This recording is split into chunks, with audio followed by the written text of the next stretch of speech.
Pioneer Week is a video review of local news and community events here on our North Oregon coast.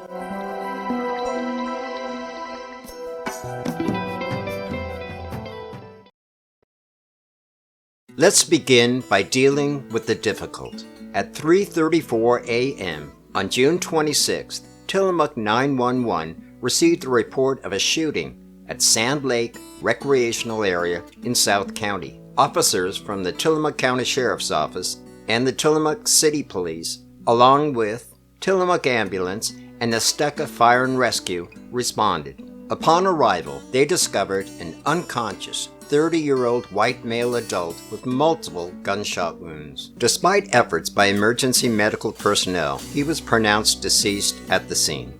The suspect was identified as Brandon Jose Zavala Satalich, 18, of Troutdale. He was armed with a handgun when he fled the scene with a juvenile female prior to the arrival of law enforcement. Multiple agencies were called in to help in the search. At about 11:20 a.m., the suspect was captured by a canine unit. The suspect is currently held at the Tillamook County Jail, and on Thursday, the court ordered no bail for this individual.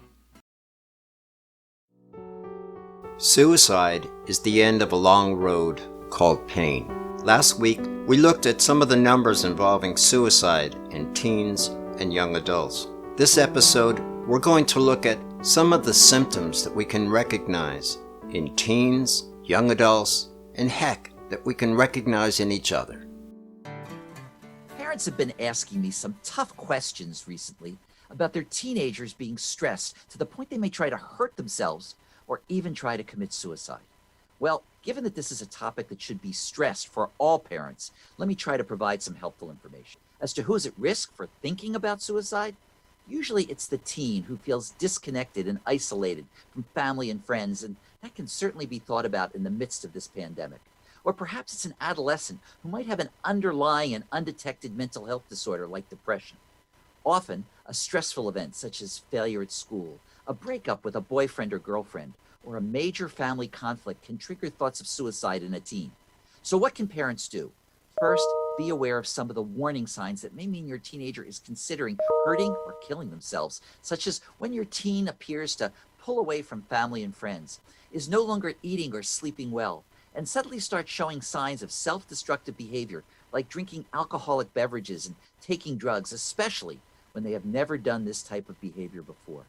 If you do see any of these signs in your teen, don't be afraid to use the word suicide in a conversation with your teen, since getting the word out in the open may help your teenager understand that someone has heard their cries for help. This doesn't plant the idea into their head, but enables you to get them help before something bad happens, rather than after it's too late. There's also a national suicide hotline number, 1-800-SUICIDE, that can also help get you or a loved one the emergency help needed. And these are some of the best resources available.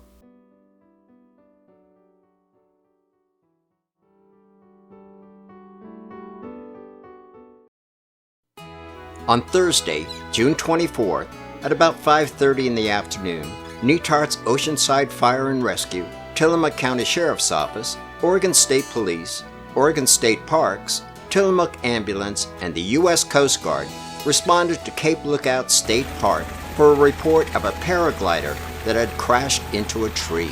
According to Deputy Tom Main, it was a 60-year-old male that had crashed and was basically bear hugging a tree 50 feet up the tree on a 200-foot cliff. A cable was attached to the man, and he was hoisted onto the Coast Guard helicopter, and the man stated that he was uninjured and declined any medical assistance. The Tillamook Dairy Parade is back, big time. Tillamook County Pioneer staff photographer Don Backman took these wonderful images. Let's all sit back and watch life coming back to normal.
you enjoy watching Pioneer Week, hit subscribe. If you like this episode, hit like. And if you like what we're trying to do, please tell a friend. It's hard to believe, but it's already July 4th. Last episode, we took a playful look at fireworks safety. This episode, we're going to take a look at some other aspects of making this celebration a wonderful experience. The roads will be packed this weekend, so if you are traveling, take the time to plan ahead. There's a link in the description to an article that will give you plenty of tips to make things so much smoother. Our animal friends do not understand the 4th of July. To them, it's noisy and scary. This short video will give us some tips to help out our best friends.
Preparing food is one of life's great pleasures. This short video will give us some safety tips about barbecuing on this 4th of July.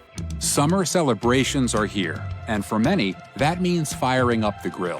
Burn and Reconstructive Centers of America has a few tips for staying safe while grilling. Safe space. Maintain a clutter and kid-free zone around the grill. Canister checkup. Never use a match to test for gas leaks. Instead, spray soapy water and look for bubbles. Grill on the grounds. Only use grills in ventilated areas, as the risk of carbon monoxide poisoning and fires increases in an enclosed area. Soak and stir. Dispose of hot coals properly. Soak with water, stir, and soak again. Here are some additional handy hints. Never use an accelerant to light a grill. Never light a grill with the lid closed. Wear short sleeves and tight-fitting clothes. Use long-handled utensils. And always shut off the propane tank valve when done. Our local U.S. Army band is going to play us out of this episode. The Tillamook County Pioneer wishes you and your family a safe and joyful 4th of July celebration.